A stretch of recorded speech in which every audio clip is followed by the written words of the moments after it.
At its most basic, a family map consists of boxes or squares for people, and you can use the entire space of paper for it. As far as I know, it's just you and me right now, so I've got to put 2 boxes somewhere on my page. Family maps represent relationships. So what I have to think about is what I know about you and our relationship, which is essentially not very much. Because we're doing this online, I don't know who you are, I don't know your name, I don't know if you know me or if you're going to come back. It's basically anonymous.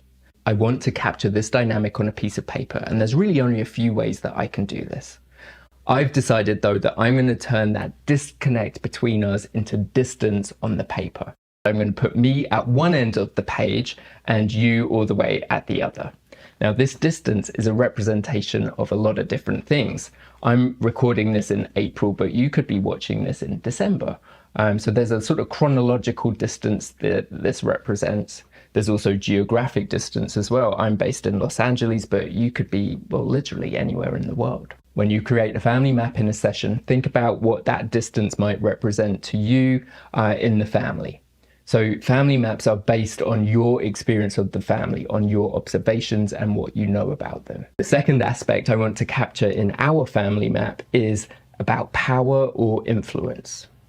Now, we could argue that you have a lot of power insofar as you can turn this video off at any time and find another one. And this is true, but for the sake of the argument, let's pretend I'm the only video there is on structural family systems.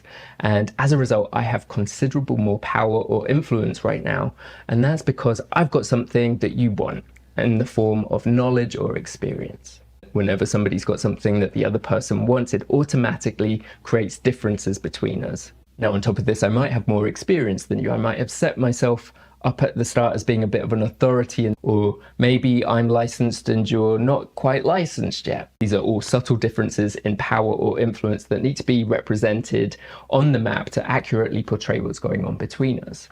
And as a result, I'm going to actually draw you as a smaller box, and no offense here, but I'm going to be a little bit bigger than you. Now, you might disagree entirely with this, and that is fantastic, totally fine, and actually encouraged. Unlike genograms, which are all fact-based and data-driven, family mapping allows for more of a subjective experience to come through. So maybe you don't experience me as having more knowledge than you, in which case your diagram is going to look different than this. The only person that this really has to make sense to is you, and you probably have to be able to explain it as well. So for that reason, I love how creative family mapping is, and later in this video, I hope you get to see how useful it is as well too.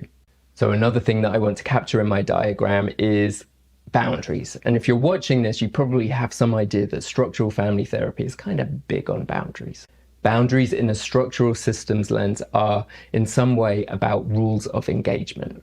So a boundary around one group of people represents a segment of people who all have the same set of rules and what the rules of engagement are between them and people in another group.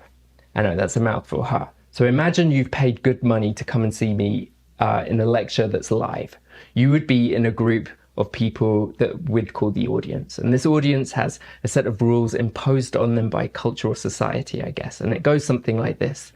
You agree to abide by the rules of being in the audience, and that means that you generally sit in the dark, you stay quiet, you might be able to take notes, but you're not going to speak until a section in the speech opens up where you can ask questions. Those are the rules of engagement for an audience member.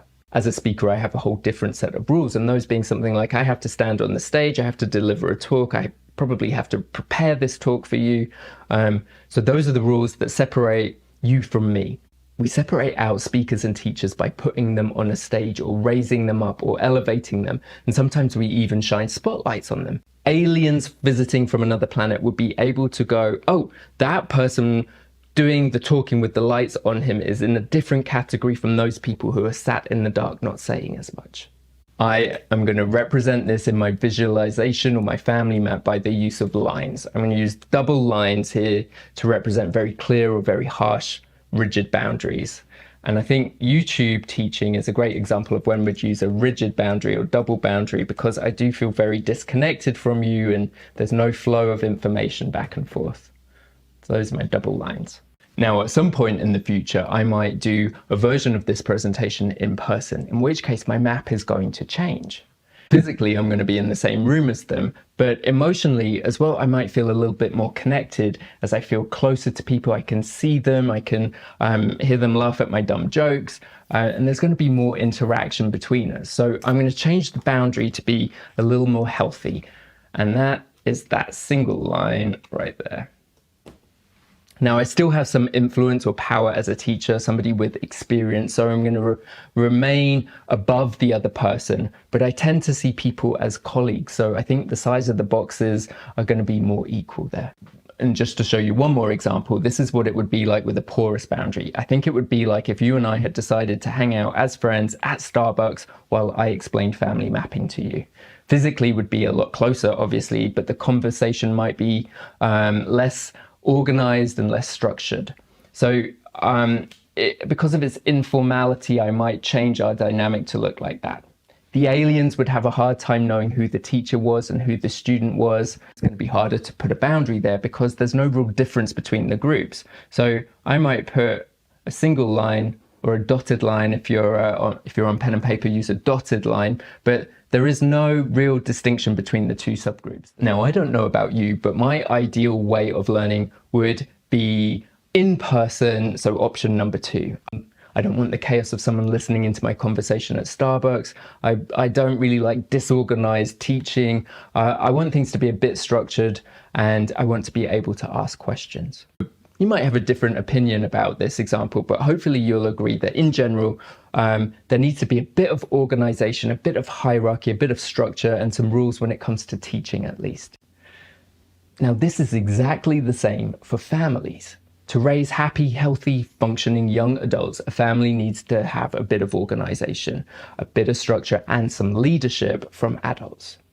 Structural family systems believes that when a family doesn't have these elements in place, then we start seeing dysfunction and symptoms showing up. And that is when the family comes